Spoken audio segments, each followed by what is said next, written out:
अवधूत चिंतन श्री गुरुदेव दत्त श्री स्वामी समर्थ। नमस्कार, तुम्हा सर्वांचं आपल्या स्वामी शक्ती या चॅनल मध्ये मनापासून स्वागत आहे। स्वामी तुम्हा सर्वांच्या सर्व इच्छा पूर्ण करोत एवढीच स्वामींच्या चरणी प्रार्थना करते आणि आपल्या आजच्या या नवीन आणि सुंदर व्हिडिओला पुन्हा एकदा नव्याने सुरुवात करते। मग तर बघा, 10 जानेवारी 2025 वार शुक्रवार आज आलेली आहे या पौष महिन्यातील या 2025 म्हणजे या नवीन वर्षातील पहिली एकादशी। आज पुत्रदा एकादशी आहे। बघा, प्रत्येक महिन्यामध्ये एक शुक्ल पक्ष आणि कृष्ण पक्ष असतो। 15-15 दिवसाच्या फरकाने हे शुक्ल आणि कृष्ण पक्ष येत असतात। प्रत्येक शुक्ल पक्षात आणि प्रत्येक कृष्ण पक्षामध्ये एकादशी येते। महिन्याभरामध्ये एकूण 2 एकादशी असतात आणि प्रत्येक एकादशी ही भगवान श्रीहरी विष्णूंसाठी व्रत वैकल्य करण्यासाठी समर्पित असते। आज असणारी एकादशी पुत्रदा एकादशी आहे। भगवान श्रीहरी विष्णूंची सेवा करण्यासाठी आजची एकादशी ही जितकी महत्त्वाची आहे तितकीच महत्त्वाची ही एकादशी आपल्या मुलांसाठी, आपल्या बाळांसाठी आहे। बघा, पुत्रदा नावातच सगळं काही आहे। पुत्र प्राप्ती करण्यासाठी असेल, पुत्राला सौख्य प्राप्तीसाठी असेल किंवा आपल्या पुत्रांना आनंद, समाधान, बरकत हे सगळं काही मिळण्यासाठी असेल। पुत्रदा एकादशी ही सर्वात प्रभावी एकादशी मानली जाते। आपल्यापैकी असंख्य लोक या एकादशीच्या दिवशी व्रत धरतात, वैकल्य करतात, दान धर्म करतात, दीपदान करतात, बऱ्याचशा गोष्टी करतात। आता बऱ्याच वेळा इच्छा असूनही आपल्याला व्रत करता येत नाही, काही फिजिकली कंडिशन असतात, बऱ्याच वेळा हॉस्पिटल, मेडिकल चालू असतात, त्यामुळे उपवास धरता येत नाही। अशा प्रत्येक व्यक्तींनी जर एकादशीचा एखादा उपाय जरी केला किंवा एखादी सेवा जरी केली तरी त्या व्रताचं फळ लाभतं। आजच्या व्हिडिओमध्ये मी तुम्हाला याच पुत्रदा एकादशीला करावायचा एक सर्वात प्रभावी उपाय सांगणार आहे, जो प्रत्येक आईने किंवा वडिलांनी आपल्या मुलांसाठी करायचा आहे। आज संध्याकाळी तुम्हाला तुळशीला ही एक वस्तू अर्पण करायची आहे आणि मुलांसाठी एक सेवा करायची आहे।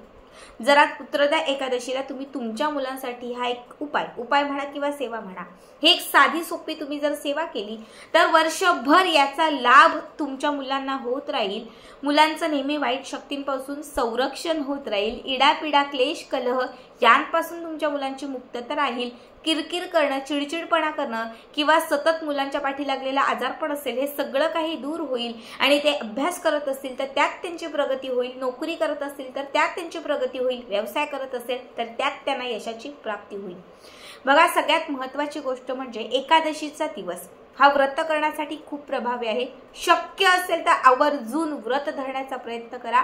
नाहीच जमलं एकादशीच्या दिवशी व्रत धरणं तर जेवढे शक्य तेवढे उपाय तरी नक्की करा। एकादशीच्या दिवशी उंबरठ्याला हळदीचं लेपन केल्याने आपल्या घरात अखंड लक्ष्मीची आणि भगवान श्रीहरी विष्णूंची कृपा राहते। एकादशीच्या दिवशी हळद मिश्रित पाणी जर घरामध्ये शिंपडलं तर घरामध्ये अखंड स्वरूपाने लक्ष्मी स्थिर होते। एकादशीच्या दिवशी गोमातेला म्हणजे गाईला जर तुम्ही पिवळ्या रंगाची एखादी वस्तू म्हणजे चणा डाळ असेल, पिवळा गूळ असेल किंवा पिवळी पोळी असेल, पिवळा लाडू असेल, असा काहीही पिवळ्या रंगाचा पदार्थ एकादशीला गोमातेला खाऊ घातला तर तुम्हाला 33 कोटी देवांचा आशीर्वाद लाभतो। तुमच्या जीवनात अडीअडचण असेल, काही संकट असेल तर त्या सगळ्यातून तुमची मुक्तता होते। घरामध्ये पैसा टिकत नसेल, घरात बरकत येत नसेल, पैशांच्या आर्थिक समस्या किंवा आर्थिक चणचण खूप जास्त असेल तर प्रत्येक एकादशीच्या दिवशी 51 किंवा 108 रुपयांचं दान करावं। हे दान जे आहे ते ब्राह्मणांना करावं।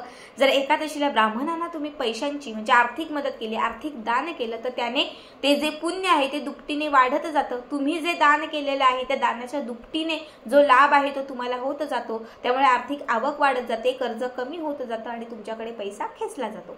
आता या छोट्याशा टिप्स तुम्हाला सांगितल्या। आता आजचा मेन उपाय, हा उपाय एकादशीला संध्याकाळी 5च्या पुढे रात्री 12च्या तुम्ही कधीही करू शकता। तुमची मुलं घरी असतील तर तुम्ही घरी बसून म्हणजे घरी असणाऱ्या मुलांसाठी करा।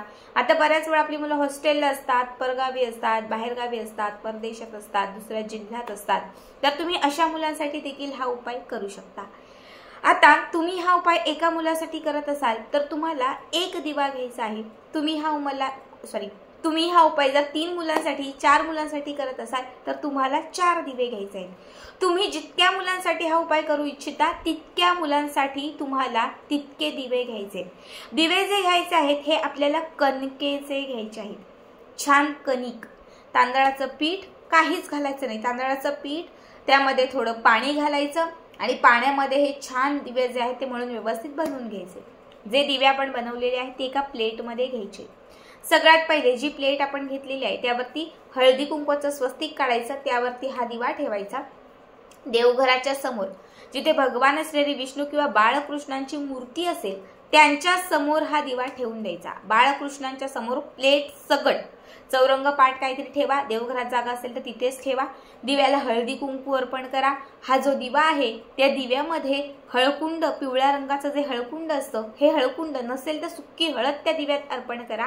मुलांसाठी प्रार्थना करा, त्यांच्या यशासाठी प्रार्थना करा आणि त्याच्यानंतर बाळकृष्णांना हा जो दिवा आहे तो 11 वेळा ओवाळा. बाळकृष्ण किंवा भगवान श्री विष्णूंना हा दिवा 11 वेळा त्या प्लेट सगट ओवाळून घ्या. त्यानंतर हा दिवा तिथून उचलायचा.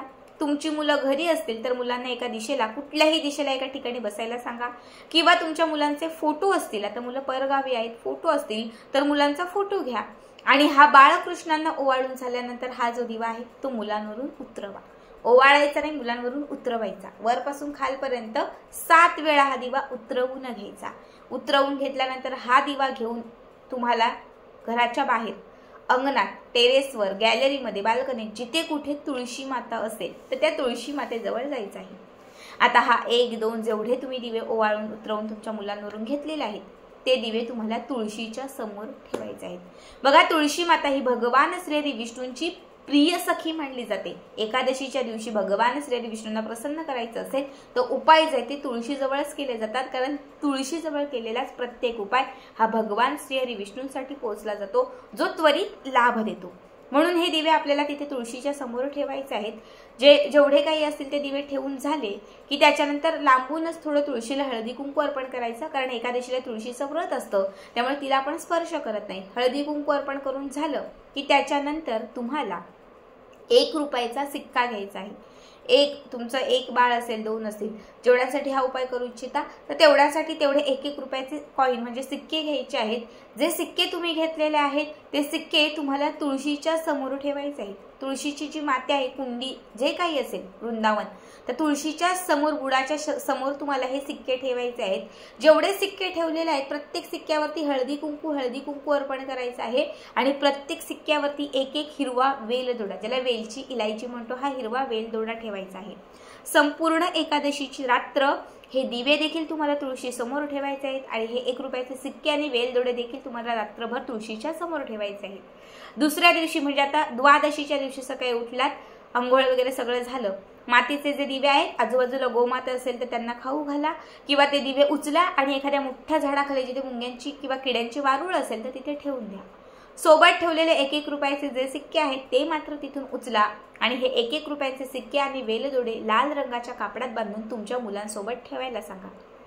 आता उपाय केलाय पण मुलं बाहेर गावी आहेत, जेव्हा तुम्ही त्यांना भेटायला जाल किंवा जेव्हा तुमची मुलं इकडे येतील तेव्हा आवर्जून तो 1 रुपयाचा सिक्का आणि त्यासोबत ठेवलेला हिरवा वेलदोडा लाल रंगाच्या कापडात बांधून तुमच्या मुलांना हॉस्टेलला, बाहेर गावी जिथे राहतात तिथे त्यांच्यासोबत त्यांना ठेवायला सांगा.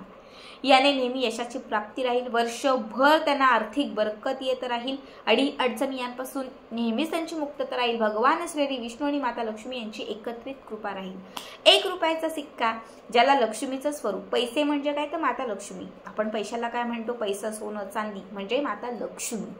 तसंच हिरवा वेलदोडा जो भगवान श्री विष्णूंना प्रसन्न करण्यासाठी भगवान श्री विष्णूंचं प्रतिनिधित्व करतो. जेव्हा सिक्का आणि वेलदोडा दोनही गोष्टी अभिमंत्रित करून एकादशीला तुम्ही तुळशी समोर ठेवाल आणि अभिमंत्रित केलेल्या वस्तू तुम्ही तुमच्या मुलांसोबत ठेवायला सांगाल, तेव्हा भगवान श्री विष्णू आणि माता लक्ष्मी यांची नेहमी कृपा त्यांच्यावरती राहील. आर्थिक समस्येतून त्यांची मुक्तता होत राहील. पैसा येईल, सुख येईल, आनंद येईल, समाधान येईल, सगळं काही त्यांना भरभरून प्राप्त होईल. खूप साधा, खूप सोपा उपाय आहे, नक्की करा. तुम्ही या एकादशीला, पुत्रता जी खास मुलांसाठी एकादशी आहे, जर या एकादशीला हा उपाय केला तर उत्तम आहे. समजा या एकादशीला नसेलच शक्य, मासिक धर्म सुतक काळ असेल, अगदी तुम्ही पुढच्या एकादशीला हा उपाय केला तरीही चालेल, पण 100% प्रयत्न करा की याच एकादशीला हा उपाय करा.